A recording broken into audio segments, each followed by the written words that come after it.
Oke, Assalamualaikum warahmatullahi wabarakatuh. Nama saya Farhan Putra Wibowo. Saya mahasiswa jurusan Manajemen Fakultas Ekonomi dan Bisnis dari kampus Mercu Buana Keranggan. Kali ini saya akan mempresentasikan pitch deck ide bisnis saya, yaitu Ketan Si Gondrong. Kita mulai. Anggota tim saya terdiri dari Renanda Surya, Goya Lande, Muhammad Gibran, dan juga saya sendiri sebagai ketua kelompok. Dan juga dosen pembimbing kami, Ibu Rizky Oktarina Costa. Ya, yang pertama, kenapa saya memilih bisnis olahan ketan? Karena saya sering menemui beberapa permasalahan di dalam lingkungan saya, terutama yang pertama itu kurangnya pengetahuan dan pemahaman masyarakat terhadap makanan tradisional. Dan yang kedua, kurangnya upaya pengenalan makanan tradisional kepada masyarakat. Jadi saya sering menemukan beberapa atau mungkin banyak teman seusia saya itu cenderung kurang mengetahui tentang makanan tradisional Indonesia, terutama si ketan ini. Nah, solusi yang coba kami hadirkan di sini adalah yang pertama, menjual olahan ketan yang disajikan dengan varian rasa baru yang lebih unik dan juga mengikuti tren perkembangan zaman. Dan yang kedua, memasarkan olahan ketan di media sosial. Jadi di sini kami berusaha untuk melakukan pendekatan terhadap para kaum generasi muda ini dengan menciptakan olahan ketan baru yang lebih unik dan juga dengan rasa baru, serta memasarkannya melalui media sosial. Selanjutnya, ini beberapa contoh foto produk olahan ketan kita. Ada ketan Oreo dan juga ketan coklat. Nah, menurut saya, kenapa saya mau mengubah olahan ketan ini? Karena dari yang saya lihat, para generasi muda ini atau kaum milenial ini cenderung menyukai cemilan-cemilan dari istilahnya mungkin dari luar negeri atau cemilan modern lain lah selain makanan tradisional ini. Contohnya seperti chorus, roti chorus, atau mungkin boba. Jadi saya ingin mengangkat ketan ini menjadi cemilan kekinian yang disukai oleh kaum milenial. Jadi kaum generasi muda kita ini lebih mengenal tentang makanan tradisional kita. Next. Target customer atau target pasar.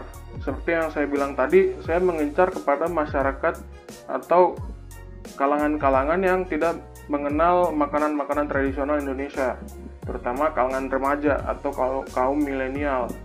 Dan yang kedua, masyarakat dari status ekonomi tinggi maupun menengah. Market sizing. Di sini saya sudah mengasumsikan market sizing yang dimiliki oleh ketan si gondrong.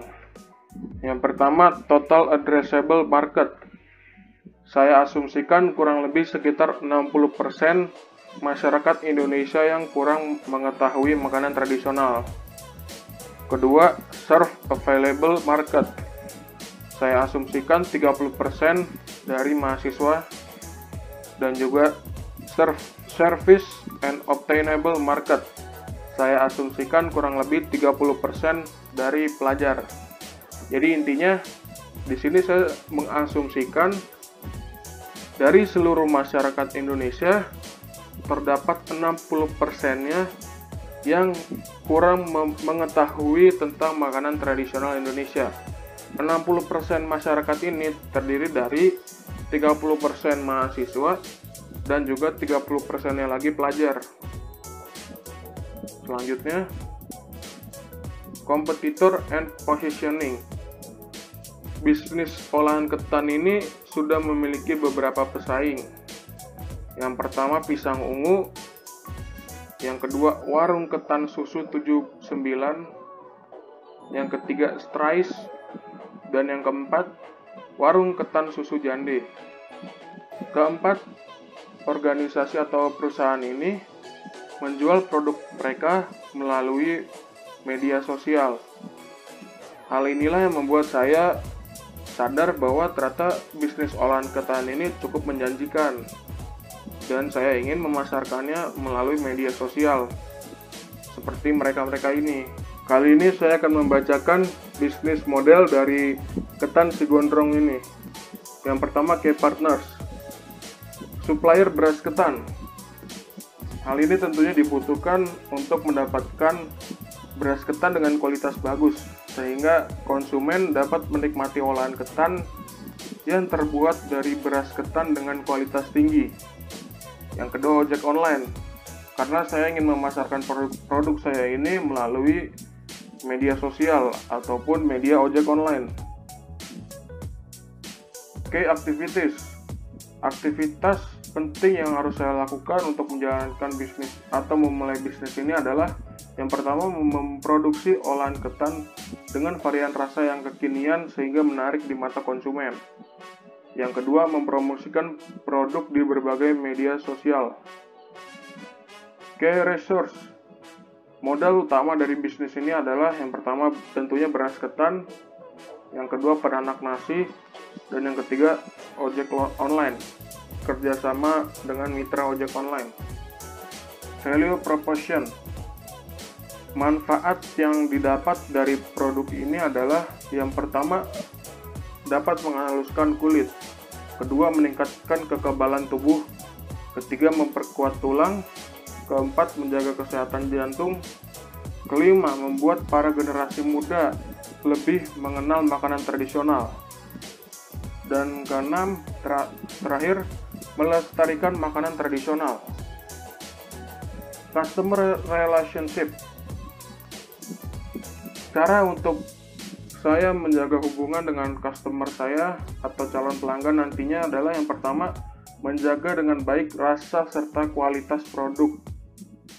Yang kedua, menghadirkan penawaran atau promo pada event-event tertentu.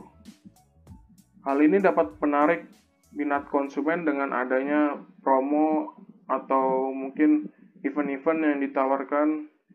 Dan yang ketiga, membuat forum kecil di media sosial untuk mempererat hubungan dengan konsumen.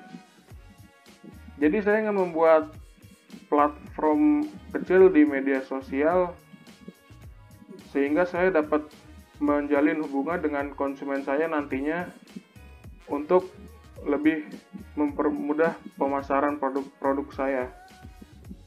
Channels ini terdiri dari pemesanan dilakukan melalui media online. Dan kedua, produk diantarkan menggunakan perantara ojek online. Jadi kedua ini adalah cara bagaimana produk saya dapat sampai ke tangan konsumen.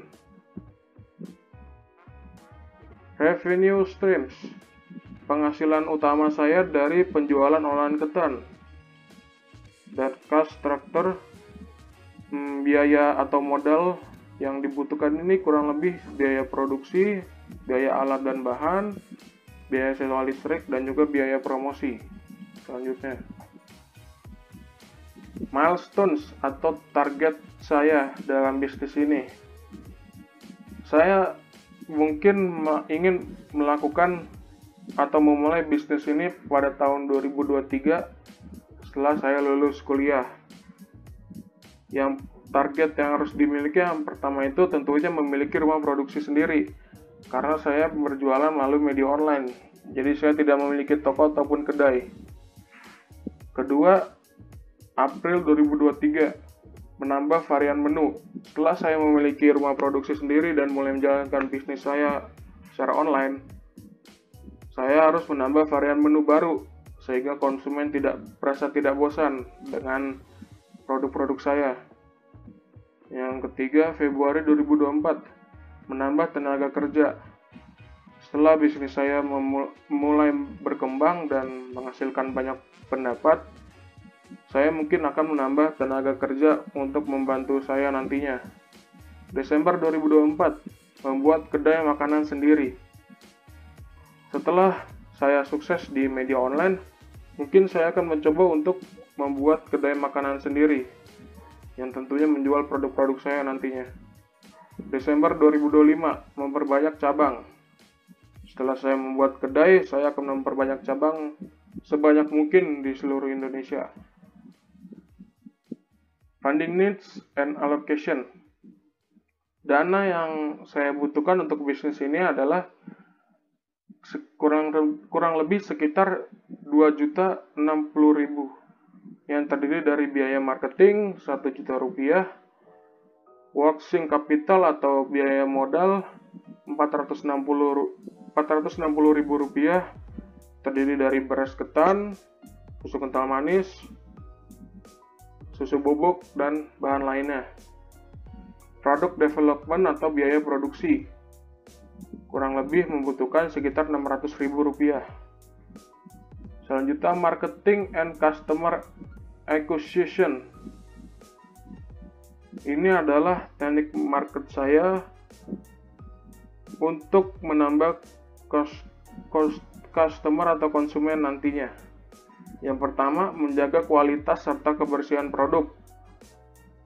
Yang kedua, memberikan pelayanan yang baik kepada customer. Hal ini berpengaruh tentunya karena sikap empati yang kita tunjukkan kepada konsumen membuat konsumen merasa nyaman sehingga tertarik dengan produk kita atau merasa ingin membeli produk kita. Ketiga, menciptakan varian baru dan juga produk baru. Seperti yang saya bilang sebelumnya, konsumen dapat saja merasa bosan dengan produk saya, jadi saya harus mengeluarkan varian baru secara terus-menerus untuk menarik konsumen lebih banyak. Sekian presentasi saya mengenai pitch deck ide bisnis saya. Kurang lebihnya mohon maaf. Saya akhiri di sini. Wassalamualaikum warahmatullahi wabarakatuh.